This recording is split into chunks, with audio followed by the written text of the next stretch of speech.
Guys, once again this is Shani Ali Khan for you, and right now I am with one of the great personality from Bihar, and once again she cracked BPSC 65th with 255 rank. Yes. Right? So 255, and previously she also cracked 64th BPSC also.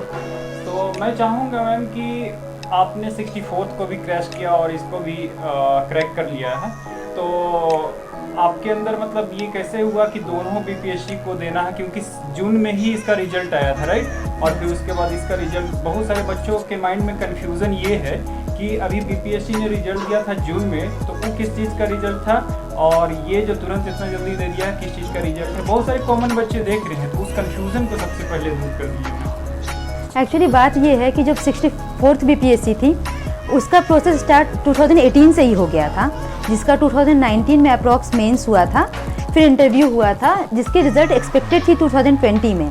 But जैसा सबको पता है corona हुआ था, lockdown हुआ था, बहुत सारे अनफॉर्चून सर्कमस्टेंसेस हुए थे जिसके कारण से वो रिज़ल्ट डिले हुआ, और वो रिज़ल्ट फिर जो जून 2021 में हुआ। एंड अगर 65th बीपीएससी की बात करूँ तो इसका प्रोसेस 2019 में स्टार्ट हुआ था। तो ये दोनों एक साल के गैप पे बीपीएससी है। तो 2019 में प्रोसेस स्टार्ट हुआ, prelims, then mains and then interview, and then final result 2021 में एक्सपेक्टेड था। And as per our expectations BPSC ने 2021 में ही इसका रिजल्ट पब्लिश करा। तो एक्चुअली दोनों डिफरेंट बीपीएससी है विथ 1 ईयर टाइम लैग। दूसरा क्वेश्चन ये रहेगा मैम, जैसे आपने तैयारी किया तो आपका तो कहीं ना कहीं हो गया था पहले किसी न किसी डिपार्टमेंट में, तो उस डिपार्टमेंट को आपने छोड़ दिया, तो क्या पद रिक्त रह जाता है कि कोई वहाँ पे आते हैं? हाँ, एक्चुअली अभी 2 दिन पहले ही मुझे ज्वाइनिंग मिली है राजगीर में सप्लाई इंस्पेक्टर के पोस्ट पे। अब अगर मैंने ज्वाइन पहले किया होता तो मुझे रेजिग्नेशन प्रोसेस स्टार्ट करना होता, बट अभी तक मैंने ज्वाइनिंग दी नहीं है वहाँ पे। मैं देने वाली थी 1-2 दिन में, एंड उसके पहले रिजल्ट आ गया and I got good rank, तो अब मैं वहाँ ज्वाइन नहीं करूँगी। तब ये होगा कि वहाँ के जो पोस्ट खाली होंगे, पहले वहाँ के जो डीएम है वो कम्युनिकेट करेंगे इस डिपार्टमेंट को कि ये पोस्ट खाली है, उसके बाद फिर आयोग के पास जाएगी एंड वो नेक्स्ट बीपीएससी में वो पोस्ट जुड़ के फिर पब्लिश होगा। तो ऐसा नहीं है कि सडन वो लोग किसी और को देते हैं, क्योंकि बीपीएससी में रिजर्व लिस्ट की कोई क्राइटेरिया नहीं है। तो वो नेक्स्ट बीपीएससी में वो पोस्ट जुड़ जाएंगे और उसके बाद फिर कैंडिडेट्स का सिलेक्शन होगा। अच्छा। अब आते हैं आपके पर्सनल करियर पे कि आपने कैसे तैयार किया मैम। तो कब से आपकी तैयारी शुरू हुई थी, कब से आपको लगा कि मुझे तैयारी करना चाहिए एडमिनिस्ट्रेटिव के लिए? एक्चुअली ग्रेजुएशन के बाद से ही मैंने स्टार्ट कर दिया था सिविल सर्विसेज की तैयारी करनी। मैं एक यूपीएससी एस्पिरेंट हूँ बेसिकली। मैंने यूपीएससी का एग्ज़ाम दिया है, इंटरव्यू भी दिया हुआ है, फाइनल रिजल्ट नहीं हुआ उसमें, बट यूपीएससी एंड बीपीएससी दोनों मैंने साथ साथ करा ग्रेजुएशन के जस्ट बाद से ही। और उसके बाद यूपीएससी चल रहा था, बीच में बीपीएससी की वैकेंसी आई, मैंने वो फिल करा एंड 64th हुआ, एंड उसके बाद अभी 65th का रिजल्ट आया। मुश्किल ये होता है ज़्यादातर बच्चों को बीपीएससी और यूपीएससी सामंजस्य नहीं बैठा पाते हैं। आपने कैसे मतलब दोनों को मैनेज करके यूपीएससी के इंटरव्यू तक, ये भी बहुत बड़ी अचीवमेंट है एक तरह से, और आपने दोनों बीपीएससी को क्रैक किया, तो कैसे आपने दोनों को मैनेज कर लिया मैम?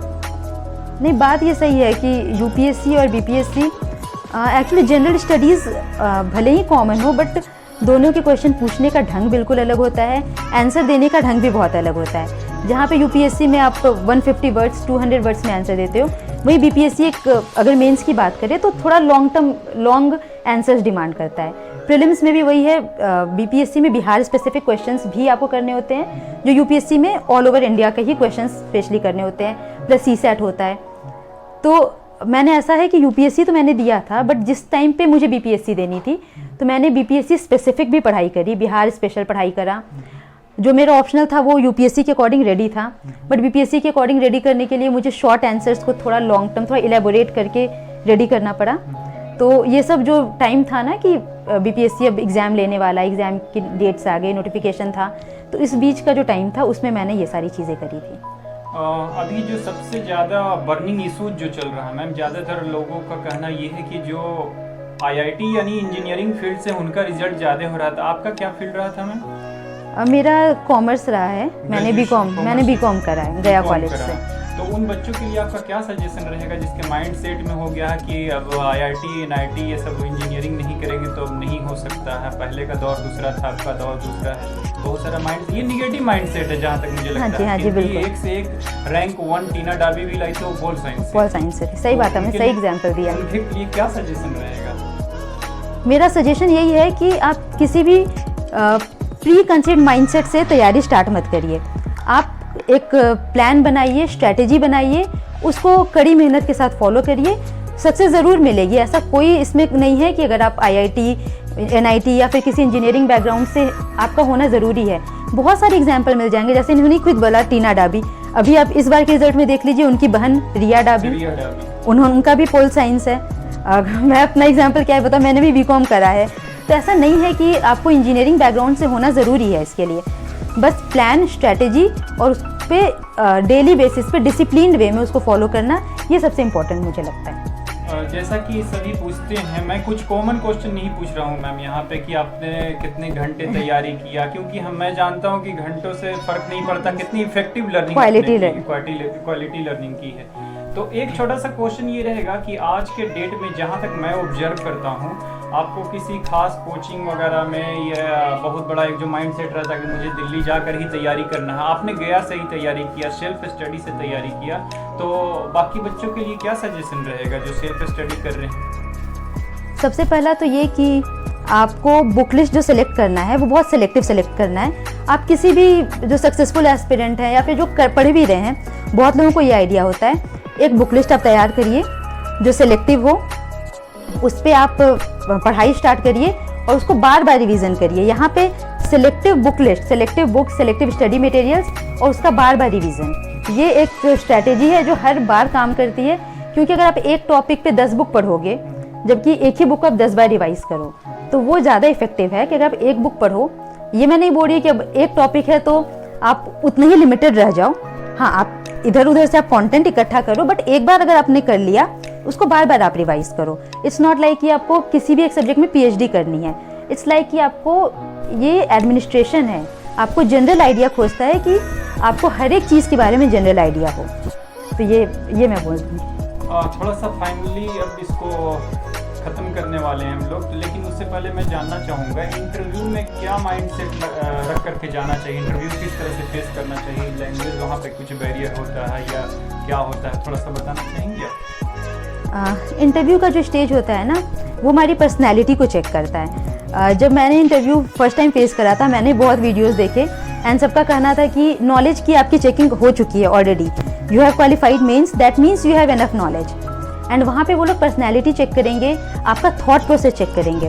तो जब मैंने खुद इंटरव्यू फेस किया, 2 बार BPSC का, 1 बार UPSC का, तो ये बात एकदम 100% सच है कि वहाँ पे आपका पर्सनैलिटी चेक करते हैं। वो आपको ऐसे सिचुएशन में पुट करेंगे कि आपकी जो नेचुरल पर्सनैलिटी है ना, वो बाहर आ ही जाएगी। इट्स नॉट लाइक कि आप फेक बन के जा सकते हो। तो इंटरव्यू में जाने से पहले जस्ट बी योरसेल्फ। अगर आपको लगता है कि आपकी पर्सनैलिटी में कोई कमी है, देन उसको इम्प्रूव करो, फेक बन के मत जाओ। ड्रेस वाइज अगर मैं बताऊं तो फॉर्मल्स पहनो, उसका बहुत इंप्रेशन बनता है। एंड उसके बाद अपने पे तैयारी करो, करेंट अफेयर्स पे थोड़ा फोकस करके जाओ।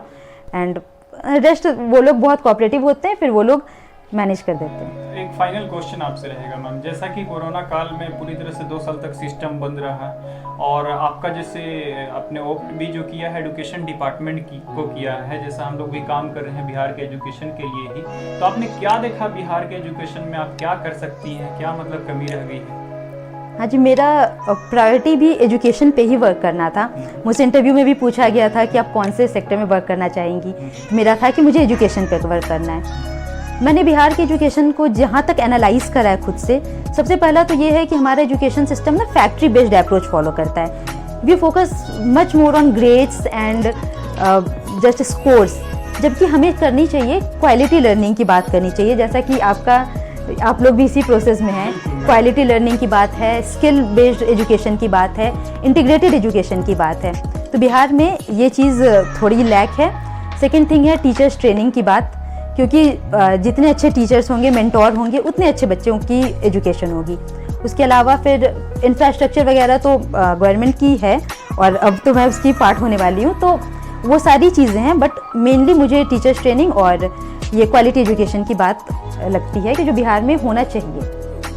Okay, ma'am. Thank you for giving me your precious time here, and congratulations once again Thank you. for your job. Thank you so much for watching this video, and we will meet in next video with next personality of Bihar. So till then, take care. Bye bye. See you soon, guys.